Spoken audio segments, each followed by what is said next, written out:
Selamat malam PMK, perkenalkan nama gue Aluka. Pengalaman ini gue alamin di tahun 2019. Berhubung gue dapet job nganter orang di sebuah perusahaan, ya udah gue ambil aja job itu. Gue dapet job nganter 2 karyawan baru ini ke daerah Bogor, yaitu daerah Gunung Salak. Singkat cerita, gue berangkat tuh siang hari dari Jakarta. Tiba di Gunung Salak itu kira-kira pukul 3 atau 4 sore. Oh iya, gue sampai di Gunung Salak itu masih di kaki Gunung Salaknya. Perusahaan ini punya perumahan gitu ya, atau mes di daerah kaki gunung itu. Sampai di mes, gue istirahat sebentar buat sekedar ngerokok dan ngopi. Ketemu juga mamang di situ yang biasa ngurus komplek atau mes di daerah tersebut. Sambil ngobrol-ngobrol bentar, mamang itu ngomong ke gue, "Mau ngantar karyawan ke atas, A?" "Iya, Mang." "Oh, sampai kelar? Sampai malam dong?" "Nggak tahu juga, Mang. Saya berharap mah cepet kelar pekerjaan di atas, cepet turun deh gitu." "Oh ya udah, hati-hati ya, A." "Iya, Mang, terima kasih." Oke lah, kelar ngerokok, ngopi, ngobrol sebentar, gue lanjut lagi tuh jalan nganter karyawan 2 orang itu dengan mobil. Gue nganter mereka tuh sampai atas Gunung Salak. Yang belum tahu kenapa gue bisa antar mereka sampai atas gunung pakai mobil, gue jelasin dulu ya. Perusahaan ini tuh punya jalur pribadi khusus sampai atas Gunung Salak. Kalau yang belum tahu, jalur ini juga pernah dipakai buat evakuasi korban pesawat Sukhoi yang nabrak Gunung Salak waktu itu. Pokoknya perusahaan minyak terkenal lah, pasti pada tahu.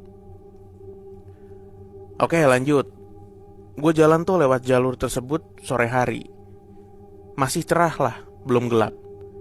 Di sepanjang jalur itu, di pinggir jalannya tuh terpasang pipa minyak besar sampai atas gunung. Pemandangannya juga enak banget. Sampai gue lihat tuh ada macan lewat di atas pipa minyak itu.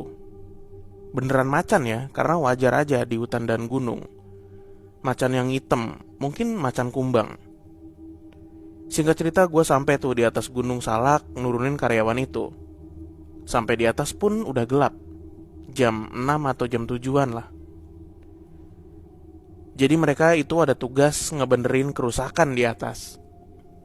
Istirahat sebentar lah, gue ngambil sambil ngerokok, ngilangin suntuk. Gue nungguin rada lama nih, sekitaran 2 jam. 2 jam gak kelar-kelar juga. Akhirnya gue samperin mereka. Gue tanya, "Belum kelar, Mas?" "Belum, Mas, ini kayaknya bakalan kelar sampai besok nih. Mas turun duluan gak apa-apa kok. Kalau nanti udah kelar, kita suruh mamang jemput juga gak apa-apa." "Oh ya udah, Mas, kalau gitu." Oke lah, persiapan mau turun nih gue. Sebelum turun, gue masih nyebat nih. Sambil ngenikmatin rokok, gue sadar, wah anjir, ini malam Jumat ya. Masa gue turun gunung sendirian gelap-gelap, malam Jumat lagi. Di situ gue mulai agak parno. Gue inisiatif nyari orang buat turun gunung. Ketemulah gue sama orang karyawan PLN lagi benerin kerusakan juga di atas gunung ini. Mereka ada 5 orang. Gue inisiatif nyamperin sekedar pengen ngajak turun bareng. Gue samperin lah mereka. "Permisi, Mas, belum kelar kerjanya?" "Belum, Mas, besok mungkin." "Mas nganter karyawan Teflon gitu." Teflon ini nama perusahaan minyak yang karyawannya gue anter ya, jadi gue sebut aja nama perusahaannya Teflon. "Oh gitu, Mas, rencananya saya mau ngajak bareng turun kalau emang udah kelar." "Ya udah, Mas, makasih ya." Gue jawab tuh sambil jengkel sebenarnya, karena gue turun sendirian, gak ada teman. Di situ otak gue udah pikirannya udah campur aduk lah pokoknya. Agak takut sebenarnya turun sendirian, gelap, malam Jumat, di gunung pula. Udahlah, dengan keberanian yang masih ada, gak apa-apa, gue gas turun juga malam ini sendirian. Gue nyalain tuh mobil, ngelewatin jalur yang gue ceritain tadi. Sumpah ya, gelap banget ini kondisi malamnya. Jadi cuma sorotan lampu mobil gue doang di jalan. 20 menit berlalu, gue masih di jalur itu.